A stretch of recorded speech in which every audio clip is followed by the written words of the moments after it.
merci d'être parmi nous aujourd'hui, encore toujours aussi nombreux à cette série de webinaires qui s'inscrit dans le cadre de la création de l'espace France Gestion que j'ai le plaisir d'animer. Cet espace France Gestion est un espace en fait qui est créé pour accompagner les TPE, tous les adhérents, TPE, artisans, commerçants, professions libérales, et cet espace a obtenu l'adhésion de l'OGA de l'île de la Réunion et l'OGA de Bretagne, que donc on remercie chaleureusement. Donc évidemment, on se retrouvera ici, comme toujours, un vendredi sur deux. Donc vous avez l'habitude de ces réunions. On va s'arrêter au 2 juillet, nous avons encore 2 réunions à venir, et puis on reprendra à la rentrée au mois de septembre. Et puis comme vous le savez, dans le cadre de la réforme qui touche les organismes de gestion agréés, et plus particulièrement aussi cette transformation numérique, on reviendra vers vous dans les prochains mois avec des nouveaux services qui vont vous accompagner dans votre activité et dans l'organisation de vos entreprises. Le webinaire d'aujourd'hui, on a choisi la thématique « Comment se préparer à la facture électronique ». En fait, la crise sanitaire, aujourd'hui, elle a montré que l'intérêt et l'obligation en fait, des entreprises, elle les a poussées à aller vers la digitalisation, puisqu'aujourd'hui, la facture électronique, elle répond à ces premiers points de digitalisation et pousse les entreprises à dématérialiser un peu les process. Toutefois, la facture électronique s'inscrit dans un cadre d'obligation légale qui a commencé depuis 2017 et qui va se terminer à horizon 2025. On reviendra sur le calendrier plus en détail avec Dominique. Et l'objectif de ce webinaire, c'est surtout aujourd'hui de vous permettre de revenir non seulement sur le calendrier légal, les obligations et savoir en fait quels seront les impacts pour vous et pour nous tous, en fait, toutes les entreprises, que vous soyez TPE, grande entreprise, et vous verrez en fait qu'il y a des réels impacts, un véritable objectif du gouvernement derrière cette mise en place. Et donc on a le plaisir d'accueillir Dominique Perrier, qui est un grand spécialiste de ces sujets, avec qui j'ai eu le plaisir de travailler pendant 4 ans au Conseil supérieur de l'Ordre des experts comptables sous l'ancienne mandature. Et il a aussi tout particulièrement travaillé sur les missions liées à la facture électronique. Merci beaucoup Dominique d'être parmi nous aujourd'hui. Merci Sana, bonjour à tous. Dominique, on va revenir sur la première question qui va être liée au cadre légal. Si tu peux nous rappeler en fait aujourd'hui le cadre légal de cette mise en place de facture électronique pour que tout le monde en fait puisse être au fait de ce qui nous attend et sous quel horizon on doit mettre en place toute l'organisation au sein de nos entreprises. Alors sur la facturation électronique, qui est en fait une des dernières pièces, j'allais dire, du schéma de digitalisation de l'économie de manière générale, puisqu'on a commencé il y a plus de 10 ans, voire 15 ans, sur les fameuses DSN qui nous ont bien occupés dans les cabinets. Donc la partie sociale a été digitalisée, et ensuite on est arrivé sur la facture électronique en même temps, j'allais dire, que le logiciel de caisse, mais on y reviendra un petit peu plus tard, je pense. Sur la facture électronique, il y a deux éléments importants et 2 process relativement importants. Le premier, c'est tout ce qui est, quand on travaille ce qu'on appelle en B2G, quand vous travaillez avec des organismes étatiques, j'allais dire, ou avec des collectivités locales, ou avec les hôpitaux, par exemple. La mise en place s'est faite depuis 2017.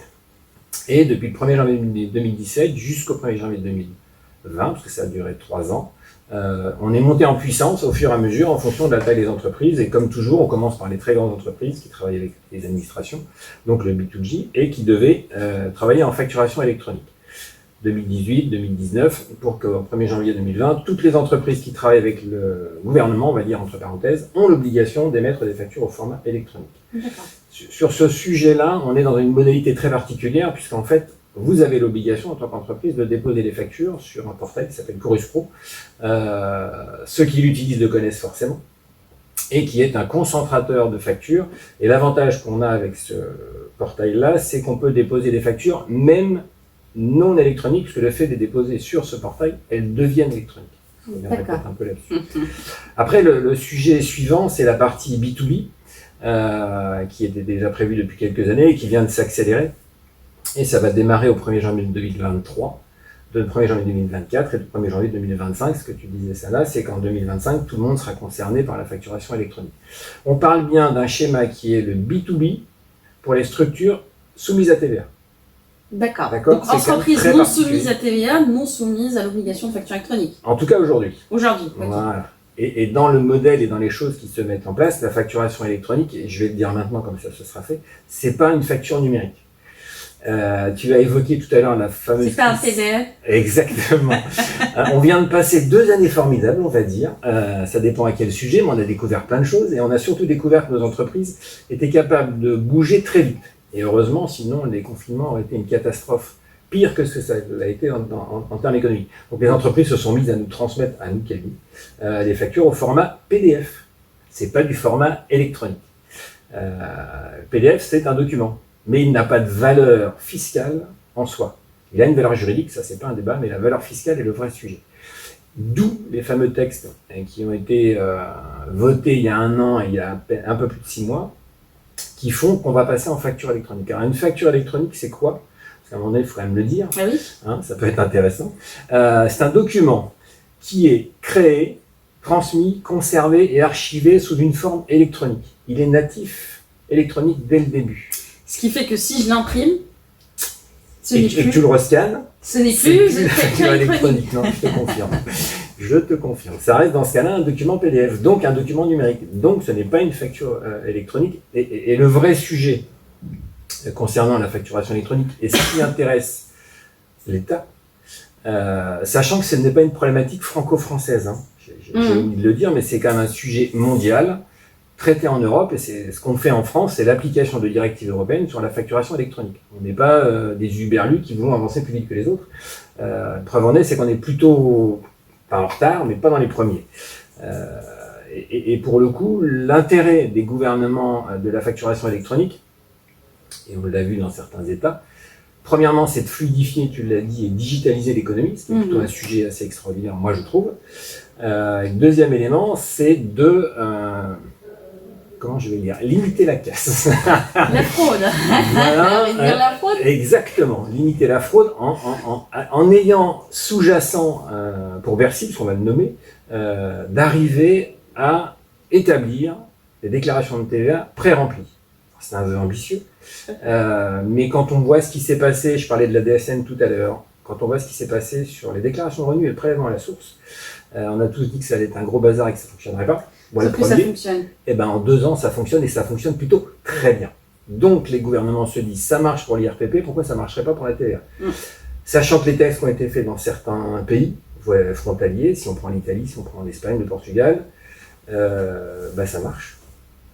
Ah bah tout à fait, bien sûr. Ça marche plutôt bien. Ce qui marche vraiment super bien, c'est qu'il y a moins de fraude, en tout cas plus de recettes fiscales. Je ne sais pas s'il y a moins de fraude, mais il y a plus de recettes fiscales. Et les schémas de déclaration de TVA pré-remplis, fonctionnent. Bien évidemment, le rôle des conseils qui sont autour des entreprises, dont les experts comptables, c'est quand même de vérifier que les sommes qui arrivent sur ces fameuses déclarations de TVA pré-remplies et qui arriveront demain sont les bonnes sommes, puisqu'il y a plein de sujets, on ne va pas rentrer dans la technique, mais en fonction où je suis sur les débits ou sur les encaissements, il y a des choses assez particulières à gérer. C'est ce qui fait que... Et voilà, donc je suis bien...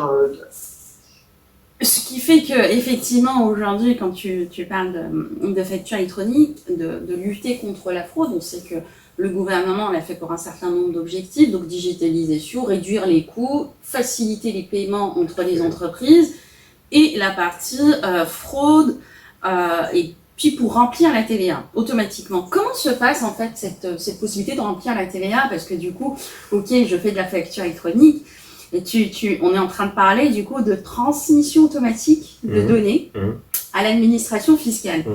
Et du coup, ça me fait... Je te laisserai répondre à cette question, mais je voudrais que tu la complètes en parlant aussi de ceux qui ont une obligation de caisse électronique et qu'est-ce que ça leur incombe. Parce que aujourd'hui, on parle des entreprises qui ont une obligation de TVA. Donc, soit elles ont des logiciels de facturation, ils font des factures électroniques, mais d'autres... comme, je ne sais pas, une boulangerie ou un restaurant qui, lui, est soumis à TVA, va avoir une caisse. Oui. Quid lui aussi de ses obligations, quid lui aussi, en fait, de ce qui lui incombe et comment l'administration va recevoir ces informations-là. Eh ben, ça fait plein de questions, une question, je vais essayer d'y répondre. Sur la partie facture électronique, je répondrai sur les caisses bien évidemment, mais juste après. Sur la partie facturation électronique, tu l'as dit, soit c'est transmis directement, soit il y aura un autre canal et je vais en parler après. En fait, Tout à l'heure, je disais qu'on a commencé la digitalisation des entreprises il y a une quinzaine d'années. Pour les entreprises qui sont par exemple dans l'automobile, ou les entreprises qui sont dans la grande distribution, ils sont déjà en facture électronique depuis le siècle dernier, puisqu'ils sont dans un format d'envoi de documents, à l'époque c'était le fameux réseau Transpac, qui envoie les flux des factures via ce canal, et c'est réceptionné par les entreprises. Donc là on est vraiment en B2B pour le coup, puisque je suis moi émetteur et récepteur, avec une validation et tout ce qui va. Le sujet suivant que tu évoques, c'est comment, on a parlé que de la France, comment Bercy va réussir à absorber, pomper la TVA qu'elle souhaite récupérer à partir du moment où elle préparera des déclarations de TVA pré-remplies. Alors, dans les modalités de transmission des factures aujourd'hui, et c'est encore en cours de discussion, mais c'était dans le texte, et notamment dans le décret de novembre 2020, si je ne dis pas de bêtises, il y a plusieurs solutions. Il y a la solution dont je parlais tout à l'heure pour les entreprises publiques. Je passe par un portail qui s'appelle Chorus Pro, je dépose la facture suit son petit chemin, et à un moment donné, Chorus peut transmettre l'info à l'administration. C'est un des modèles. Ce modèle est aussi une des hypothèses qui avait été envisagée pour la partie B2B. Et il y a un deuxième modèle qui a été envisagé, c'est le modèle dit mexicain. Le premier modèle, on met des noms de pays, c'est plus facile de s'en rappeler, c'est le modèle italien. En clair, les entreprises déposent les factures sur une plateforme, ça s'appelle comme ça, une plateforme de facture électronique, qui va, elle, analyser les factures, qui va transmettre à l'administration fiscale des informations, et de là, l'administration fiscale pourra préparer les déclarations. Donc en Italie, il y a un seul concentrateur de données. Absolument. Au Mexique, parce que je parlais du modèle mexicain, et visiblement la France se dirige vers ce modèle-là. On aura, c'est pas facile de l'exprimer à l'oreille, il faudrait faire un petit dessin, mais vous avez les entreprises, absolument, vous avez toutes les entreprises qui vont se connecter à différentes plateformes. Il y en a une vingtaine à peu près sur le territoire aujourd'hui. Il en restera, je pense, une vingtaine d'ici un an, puisque c'est en train d'être travaillé, et tous les textes vont se terminer fin 2021 pour une mise en place 2023. Et ces entreprises pourront communiquer entre elles. Les plateformes, pourront communiquer entre elles. Parce que l'objectif de la plateforme première, c'est je dépose ou je transmets une facture, elle passe sur une plateforme qui fait un certain nombre d'analyses, et j'y reviendrai si on a le temps, et cette facture, elle est destinée à un client à l'origine. Quand on travaille entre entreprises, l'administration n'est qu'un impact fiscal, mais c'est pas elle de gérer la relation client. Là, sur les plateformes qui vont exister, elles pourront donc échanger entre elles, puisque moi, je pourrais déposer sur une plateforme, j'en parlais, celle de l'ordre, puisqu'on a un peu travaillé dessus, et cette plateforme pourra transmettre à une autre plateforme, des Génésis par exemple, qui transmettrait, elle, à mes clients concernés. Et entre-temps, ces plateformes auront l'obligation... c'est les deux plateformes, parce que ça veut dire que moi, je suis par exemple sur Je Facture, et toi, tu es sur une autre plateforme, Absolument. et c'est pour ça que je t'envoie de ma plateforme à ta plateforme. Oui. Et si on était tous les deux sur Je Facture, ça serait la même plateforme. C'est la même chose. Voilà. Ouais, ok. Voilà. Et des informations qui sont déposées sur ces plateformes, l'administration, alors c'est en train d'être discuté avec Bercy, là, c'est pas encore finalisé, mais l'objectif c'est de dire on transmet des éléments propres à la facture qui vont être ensuite reportés à Bercy, et Bercy pourra de là préparer les déclarations de TVA pré-remplies. Bien évidemment, là je prends des images et je me dis sera transmis, retransmis, ainsi de suite. Tout ça c'est instantané puisque c'est des métadonnées qui sont transportées, donc ça se fait de manière simultanée et instantanée. Une fois que la déclaration de TVA sera pré-remplie, le rôle suivant est de vérifier que l'appel de TVA qui m'est demandé est le bon. C'est là où il faudra faire des contrôles un peu au démarrage. Mais quand on regarde ce qui s'est fait notamment, que ce soit en Italie ou dans d'autres pays, mais en Italie on a vraiment les chiffres, ça fonctionne plutôt bien. La recette fiscale a augmenté de 2 milliards la première année. Ah oui, quand même. Donc, e-reporting, Dominique, du coup. C'est ce que je viens d'expliquer sans le nommer, tu as raison. Le transfert de données auprès de l'administration, ça s'appelle du e-reporting, donc il faudra que les éditeurs de plateformes prévoient la décomposition des factures électroniques pour transmettre à l'administration un certain nombre d'informations. Sous forme de reporting. Et on les a, ces informations aujourd'hui? Elles sont en train d'être discutées. On commence à les avoir. Il y avait encore une réunion hier soir. J'ai la chance de pouvoir continuer à participer à ce genre de choses. C'est assez complexe. Le nombre d'informations dont Bercy a besoin pour fonctionner, c'est quand même assez conséquent. Puisque déjà, quand j'envoie une facture d'un point A à un point B, le point B il est référencé où sur ma plateforme, pour faire court. Et puis ensuite, dans les informations que je transmets, attention, c'est de la prestation de service ou c'est du commerce. Donc c'est pas le même régime de TVA, donc je vais avoir l'obligation de mettre une date de règlement. Donc, il y a un certain nombre de sujets qui sont encore en discussion, mais ça avance plutôt bien et plutôt vite. Et On a l'habitude en France de dire que ça va être décalé et reporté, mais c'est même pas la peine de compter, là, ça va marcher tout seul. Et c'est en route pour que ça fonctionne.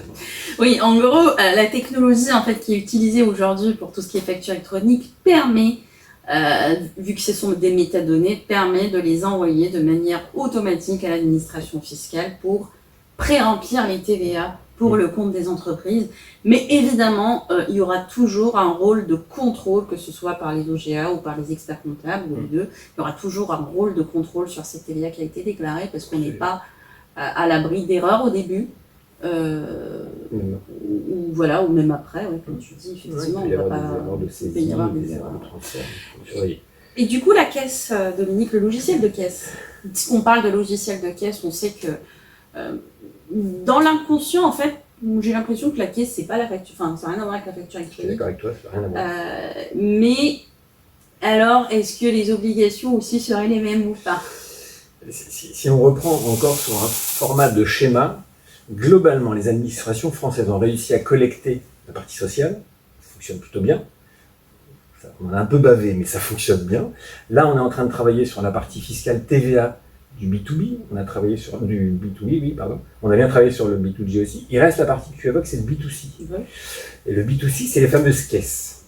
Alors, on va déjà reprendre le sujet. Alors, c'est pas du format électronique au sens où on l'entend sur la facture électronique telle qu'on parle. En revanche, à partir du moment où un commerçant, artisan, a une caisse électronique, il a l'obligation, et quand je dis obligation, je le mets en majuscule, souligné en gras, d'avoir une caisse qui répond à une certaine norme.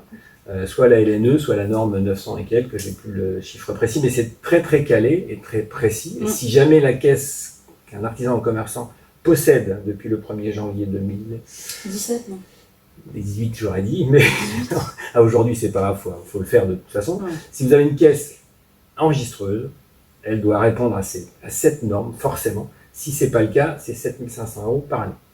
Et par caisse. Et par caisse. Voilà, ça c'est clair. Une fois qu'on s'est dit ça, il n'y a pas d'obligation d'avoir une caisse enregistreuse. On va quand même remettre les choses, le débat au Je peux tenir un papier. Exactement. J'ai aucune obligation. En Sauf tout cas, que si aujourd'hui. j'ai une caisse, c'est obligé que qu'elle soit. Ouais, c'est conforme. soit je suis dans le modèle et je vais au bout, soit j'y suis pas du tout. Et j'ai un papier. Et j'ai un papier. Fastidieux quand même. Hein. Oui, puis c'est pas dans l'air du temps. Ça n'est pas dans l'air du temps du tout. Et donc ces fameuses caisses, comment ça se passe? Je vais donner la Belgique et l'Espagne et le Portugal, et après j'ai expliqué ce qui se passe en France. Sur ces deux pays, ces fameuses caisses avec des logiciels très particuliers ont l'obligation, le 30 du mois, d'envoyer le Z de caisse. À qui? Au fisc. Exactement. Pas au cabinet ni à l'OGA, au fisc. Donc ça veut dire que les caisses, elles doivent être super bien suivies et super bien gérées. Pas d'écart, pas de... Pas d'écart, pas d'anomalie. Une caisse ne peut pas être créditrice, enfin pas rentrer dans tous les sujets qu'on côtoie, mais ça fait partie des choses où il faudra faire attention. En plus, ces logiciels de caisse répondent à une norme très particulière et on est capable de voir... je vais faire un parallèle avec les logiciels comptables, vous avez ce qu'on appelle le FEC. Le logiciel de FEC permet de voir ce qui s'est passé dans la compta de manière très facile, très aisée, de voir si on a fait des annulaires en place, des choses qu'on n'a pas le droit de faire. Et bien dans un logiciel de caisse, c'est pareil. Toute touche tapée laisse une trace. Et du coup, il faut faire très attention. Très attention à ne pas frauder. Alors, ne pas frauder, je l'ai dit, je vais le répéter. Je suis d'accord, je ne dis pas que les entreprises sont des fraudeurs, mais ça doit arriver de temps en temps, puisqu'on en parle avec mon sur ce sujet-là. En revanche, là, je sors d'un contrôle fiscal sur un dossier. Bar brasserie qui tourne plutôt pas mal en plein cœur de Paris, et il avait pris l'habitude depuis le début, parce qu'il a une caisse comme celle-là, il avait pris l'habitude de tout noter sur un petit papier, et puis en fin de service de se mettre devant la machine et d'enregistrer. Ah oui. Ce qui a priori dans l'absolu n'est pas idiot. Sauf que l'administration a dit je suis pas d'accord. Eh ben oui, parce que c'est instantané. Voilà. Donc ça s'appelle un rejet de compta. Et là il s'est pris des amendes, tout ce qui s'ensuit. Voilà. Alors qu'en l'occurrence, pour moi, il n'y a pas de fraude, mais peu importe. Mais là, en fait, c'est-à-dire qu'il n'a pas respecté la norme obligatoire, qui est de dire je saisis au fur et à mesure, je mets ce que j'ai vendu, et ainsi de suite. C'est le même problème pour la facture électronique. Et sur ces fameux logiciels de caisse, ce qui est en cours de préparation et ce que l'on voit arriver, alors c'était noté dans le décret du mois de novembre dont je parlais tout à l'heure, puisque ce texte de novembre parlait que de facture électronique et daté de la loi de finances précédente. On nous a rajouté un petit paragraphe que les aides de caisse devront être transmises à l'administration, éventuellement par les plateformes de facture électronique. Et automatiquement sans que le client soit averti. Exactement. Tu connais aussi bien moi le sujet. On peut travailler Donc, dessus. ouais, absolument. Donc c'est une vraie... ça veut dire que quand on parle de facture électronique, il faut déjà, et tu as raison, ouvrir au maximum, parce qu'en fait le sujet est déjà traité. Et l'étape suivante, à ma connaissance, c'est pas encore dans les tuyaux, mais l'étape suivante, c'est de dire que de toute façon, tout le monde a une caisse et point. Ouais. Quand on voit comment fonctionne notamment, quand tu prends un taxi avec les petits trucs blancs, je sais plus comment ça s'appelle ce produit. Oui, pour payer avec la carte bleue. C'est un truc certifié, ça peut être assimilé à une caisse. Donc en fait, ça pourrait être utilisé par tous les commerçants. En gros, ce que tu es en train de dire, et ce que tu es en train de dire aux gens qui nous suivent, c'est que l'objectif vraiment premier de l'administration, puisque la facture électronique, elle concerne entreprise à entreprise, donc B2B, on a nos 2 entreprises qui communiquent par facture, donc ça s'est envoyé.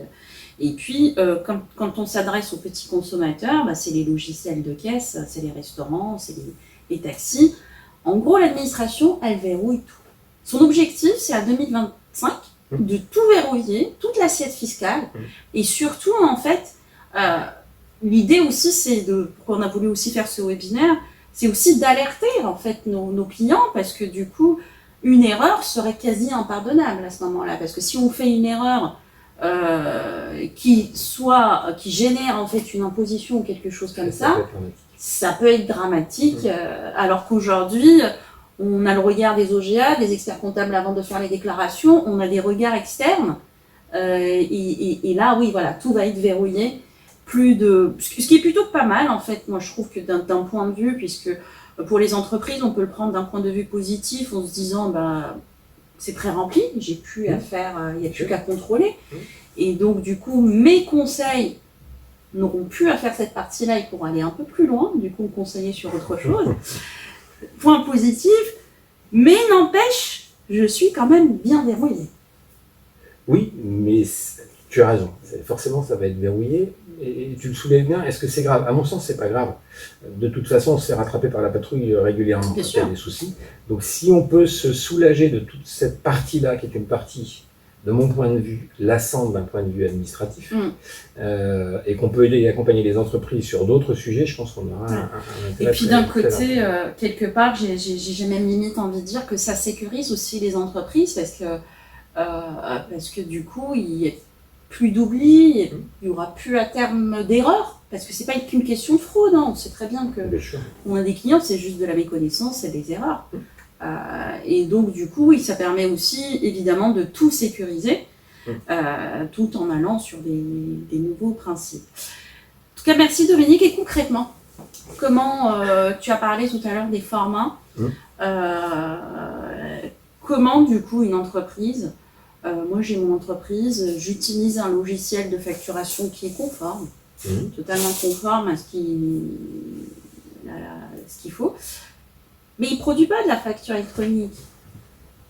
Et puis comment en fait, tu disais tout à l'heure que tu déposes un PDF et que ça devient une facture électronique, mais concrètement, est-ce que tu peux me donner quelques exemples de plateformes et surtout les diverses méthodes qu'il peut y avoir, parce que du coup en fonction des entreprises, on n'a pas tous les mêmes appétences, on n'a pas tous les mêmes envies, on ne va pas tous sur les mêmes outils. Voilà, si on peut éclairer tout le monde sur ce qui existe sur le marché pour... voilà.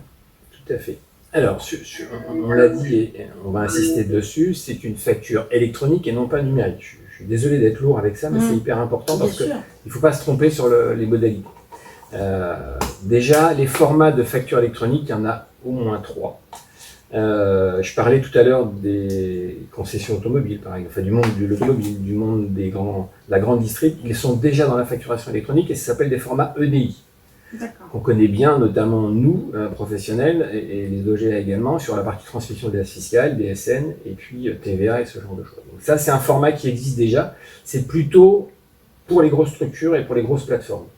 Parce que je vois mal aller implanter de la facturation en EDI sur un artisan ébéniste, par exemple. Ça n'a aucun intérêt. Ouais, tu veux dire, c'est lourd. Enfin, c'est lourd et ça coûte cher à mettre en place. Deuxième, alors je ne les prends pas dans l'ordre, parce qu'en fait, il y a la voie 1, la voie 2, la voie 3, mais je les prends plutôt dans la taille des choses. Donc, c'est le format EDI. Ensuite, il y a le format PDF A3 signé. Je suis désolé d'être très précis, mais c'est comme ça que ça s'appelle. Donc, c'est un fameux PDF qui répond à 2 normes, le A3, et ensuite, il est signé par une signature électronique. Et c'est le fait d'apposer la signature électronique que le document la facture devient électronique. Pourquoi? Parce que je mets une signature, ça veut dire qu'elle est authentifiée, lisible, archivable et transmissible sans aucune modification. C'est ce qui intéresse également les administrations, puisque entre une facture qui part et une qui arrive chez un client, des fois c'est pas la même. C'est surprenant, mais ça arrive plus qu'on le croit. Donc voilà. Donc ça veut dire sauf qu'avec ce système-là, quand tu m'enverras la facture, je recevrai la bonne facture. Absolument. Et je pourrais même pas la frauder. En fait. Ben non. Tu peux essayer, mais ça va se voir. Ça va se voir parce que si tu modifies un PDF, il y a un petit logo qui apparaît en haut. Je regarderai. Je regarderai si tu m'as envoyé une facture. Exactement. Donc on était sur PDF A3, EDI, et le dernier modèle qui va être le plus simple à mon sens, c'est le format API. Ça veut dire j'ai un logiciel de facturation dans mon entreprise qui émet de la facture électronique et qui transmet directement sur une plateforme. Mais ça, je suis déjà dans une organisation structurée. D'accord. Tu veux dire le même logiciel de facturation permet lui-même de la transformer et de l'envoyer Exactement. Au moment où on l'imprime, c'est pas le bon terme, mais au moment où tu sors la facture, elle est à ce moment-là devenue électronique et elle est via des API, donc c'est des systèmes de transfert sur une plateforme qui fait qu'elle est électronique. Ça, c'est bien pour les entreprises, pareil, qui sont un petit peu structurées. En revanche, il y a une date qu'on a évoquée, mais je ne suis pas allé au bout. 1er janvier 2023, on a parlé de l'émission de la facture depuis le début. Et la réception de facture est obligatoire pour tout le monde. Ça veut dire que moi, je reviens sur mon artisan ébéniste, je vais chez Leroy Merlin chercher du bois pour prester quelques clients. Eh bien, Leroy Merlin émettra une facture au format électronique et j'ai l'obligation de la recevoir au format électronique. Mais j'ai pas l'obligation de la recevoir en EDI parce que je suis pas structurée pour. C'est bien le problème. C'est bien le problème, c'est que n'étant pas structuré pour, tu peux pas la recevoir en l'état. Ouais, comment j'ai fait ? Sauf que c'est pour ça qu'on parlait des plateformes tout à l'heure. Leroy Merlin, je fais pas de pub pour eux spécialement, mais c'est parce que ça m'est venu comme ça, dépose la facture sur une fameuse plateforme qui est, alors celle de la leur, je la connais pas, mais ça doit être une grosse, qui elle va transmettre via le e-reporting dont on a parlé tout à l'heure les informations à Bercy. Oui. Ça c'est fait. Et puis, en parallèle, cette facture va être déposée sur la plateforme à laquelle moi, artisan, j'adhère. Et je pourrais à ce moment-là récupérer la facture, la valider ou pas. Et si je la valide ainsi que le paiement, tout va permettre de matcher les informations. En gros, si je travaille avec Leroy Merlin, je dois adhérer à sa propre plateforme. Non, pas ce que j'ai dit. Je vais le redire, j'ai pas de facture. Leroy Merlin, sinon on va demander aux gens qui nous regardent. Leroy Merlin a sa propre plateforme. Oui. Moi, j'adhère à une autre plateforme. Oui, et comme j'ai un bon OGA ou un bon expert comptable, je vais être sur Je Facture. Et de jefacture.com, il va y avoir un lien entre la plateforme de Leroy Merlin qui va transmettre la facture à la plateforme Je Facture. Et Je Facture m'alertera que j'ai un document à aller récupérer, valider, et si on pousse le raisonnement plus loin, éventuellement l'intégrer dans ma compta. Merci beaucoup, parce que c'est vrai que ça peut paraître très fastidieux. Si moi, artisan, ou moi, TPE, je dois me connecter à 10 plateformes pour mes 10 fournisseurs, ou mes 20, 30 fournisseurs, c'est quand même pas bon. Donc effectivement, là, tout est pensé pour que ce soit centralisé, qu'importe la plateforme, qu'importe le format. Voilà. Okay. Et je vais rajouter un dernier point sur la facture, qui est un format dit hybride. Parce que là, on a parlé des trois formats EDI, PDF A3 et puis API. Vous avez un format qui existe déjà depuis quelques années, qui a été développé avec l'Allemagne. Donc, c'est un format européen qui va se mettre en place, qui est utilisé en Italie d'ailleurs. C'est le format hybride, facture mixte, qu'on appelle, je vais le redire, qu'on appelle la facture X, mais ça n'a rien de sexuel du tout. C'est un format très spécifique et qui a l'avantage de répondre au texte du 1er janvier 2023, puisque ce format, il est sous deux aspects. D'un côté, il est lisible à l'œil nu, et au dos du document, ce sont toutes les métadonnées de la facture qui sont, elles, lisibles par la machine. Ce qui veut dire que moi, je suis l'artisan ébéniste dont je parlais, je sous-traite pour une entreprise qui fait des meubles, c'est l'inverse, je travaille pour Leroy Merlin, j'ai l'obligation, à un moment donné, de recevoir la facture. Très bien, mais si je dois émettre une facture en 2025, je pourrais émettre cette fameuse facture en PDF hybride, facture mixte, facture X, facilement, puisque les logiciels de facturation se préparent à le faire. Et ça a un autre intérêt, c'est que si je ne suis pas suffisamment digitalisé aujourd'hui, je pourrais quand même récupérer les factures papier pour le coup, les imprimer et m'en servir pour me faire ma compta si j'en ai besoin, ou les faire transmettre directement à mon expert comptable. Moi, je pense que ce format-là devrait se développer parce que c'est aussi un format qui est accepté sur les plateformes. En tout cas, les principales l'ont intégré, l'ont accepté. Et à partir du moment où c'est intégré en format hybride, ça permet facilement de répondre à l'obligation légale et de ne pas modifier toute mon organisation comptable dès le début. Ça me laisse un petit peu de temps pour m'adapter sur les 2023, 2024, 2025 pour être au top en 2025. D'accord. En gros, ce qui est rassurant aussi, c'est de se dire, qu'importe en fait le format, puisque là on est rentré un peu dans le détail des formats, mais qu'importe le format, en fait aujourd'hui, ce qui est pensé au niveau des plateformes, c'est que toutes les TPE peuvent y aller, et Bercy a tout réfléchi, tu l'as dit, on ne peut pas s'attendre à un décalage. Ça va être de 2023 à 2025, donc c'est demain, et évidemment, c'est demain, mais avec tous les outils qui sont à notre disposition pour y arriver. Si on veut y arriver, on peut y arriver. Ok. Donc du coup, il faudrait se rapprocher, et comme tu disais, si on a un bon OGA et un bon expert comptable, on le fait sur les factures. Absolument. Et pour compléter juste ce que tu dis, quand tu dis c'est demain, tu fais bien de le dire et je vais insister, c'est 2023, c'est dans un an. 1er janvier 2023, il nous reste 18 mois. Donc il faut y aller. Et les éditeurs se préparent. Accepter, donc il faut commencer déjà à se préparer. Absolument, absolument. Et les éditeurs, il y a quelques éditeurs qui font déjà de la facture X, notamment les fournisseurs de logiciels de facturation de TPE. Ça y est, j'en ai 3 en tête qui le font, donc ça va se développer. Tu peux nous donner les 3 noms vu que tu en as 3? Le BP. Oui.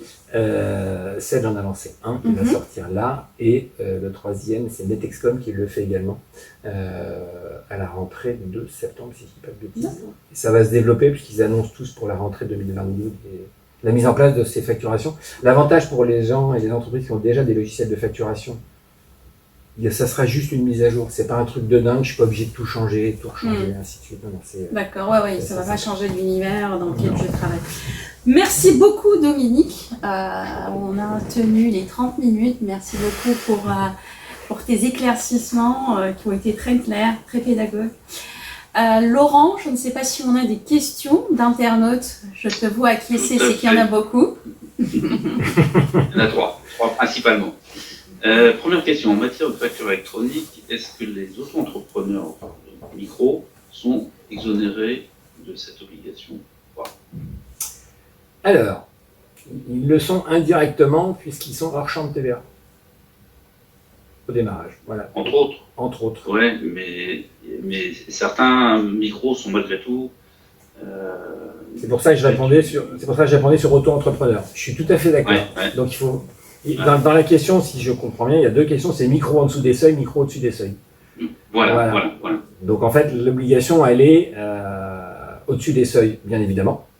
En dessous des seuils, j'aurais tendance à me dépêcher quand même, parce que si l'histoire fait que mon activité se développe bien, on ne va pas rentrer dans tout le détail, mais que je suis obligé de revenir en début d'année parce que je suis soumis à TVA alors que j'étais parti sans être soumis à TVA, vaut mieux y aller. D'accord. Deuxième question, quel point de vigilance doit-on observer lors du choix de la solution de facturation électronique?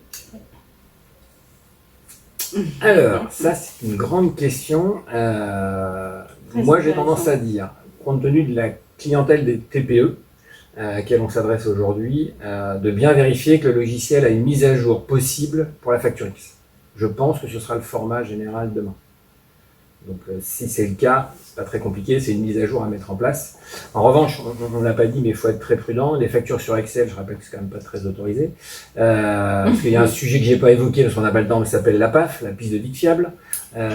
Dominique, tu veux dire que l'auto-entrepreneur, une micro-entreprise qui n'a pas l'obligation de faire une facture électronique, elle a une obligation d'avoir des logiciels quand même conformes, et pas Excel, pas Word, qui peut être modifié. Ouais.